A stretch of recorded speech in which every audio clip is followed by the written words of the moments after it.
இப்ப தமிழ் சினிமாவில் இருக்கிற ஒவ்வொரு யங்ஸ்டர்ஸ் வந்து ஒய்ஜி மைந்தன் சார் டிராமாவை பார்த்து நிறைய விஷயங்களை கற்றுக்கொள்ள வேண்டும்.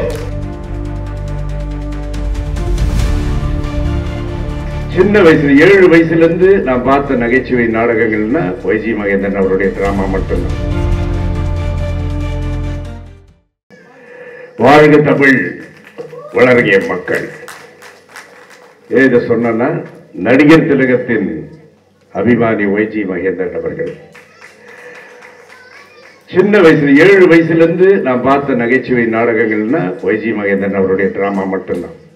நான் பார்த்த நாடகம் வந்து flight number 172, Hare Rama Hare Krishna, infect murder, அதுக்கப்புறம் வந்து இந்த ரகசியம், பரம ரகசியம். என்ன ஒரு பெரிய விஷயம்னா அந்த காலத்துல இந்த காலத்துல அப்படியே ஒரே எனர்ஜி. அந்த எனர்ஜி எப்படிதான் இருக்கு இன்னைக்கு இருக்கிற ஒவ்வொரு யங்ஸ்டர்ஸும்.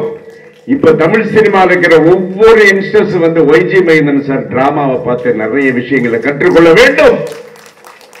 என்னங்க என்ன எனர்ஜிங்க, அப்படியே அசந்துட்டேன் நான் உட்காந்து.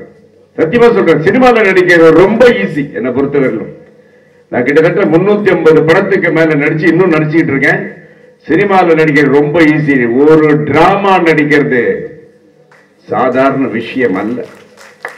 என்ன ஆக்ட் பண்றாங்க ஒவ்வொரு ஆர்டிஸ்ட் எக்ஸ்ட்ராடினரி. அமெரிக்கால நான் வந்து பிராட்வே ஷோ பார்த்திருக்கேன். சத்தியமா சொல்றேன், தமிழ்நாட்டு பிராட்வே ஷோனா ஒய்ஜி மகேந்திரன் சார் ஷோ தான். OGM அவருக்கு என்ன சொல்றது, young genius master in drama, that is OGM. நிறைய டிராமா அவர் பண்ணிக்கிட்டே இருக்கணும், இதே மாதிரி எங்க இருக்கணும், இவரை பார்த்து நாங்கெல்லாம் ரசிச்சுட்டே இருக்கணும்னு சொல்லி எல்லாம் வல்ல இறைவனை வேண்டி இந்த வாய்ப்புக்கு நன்றி கூறி விடைபெறுகிறேன். நன்றி.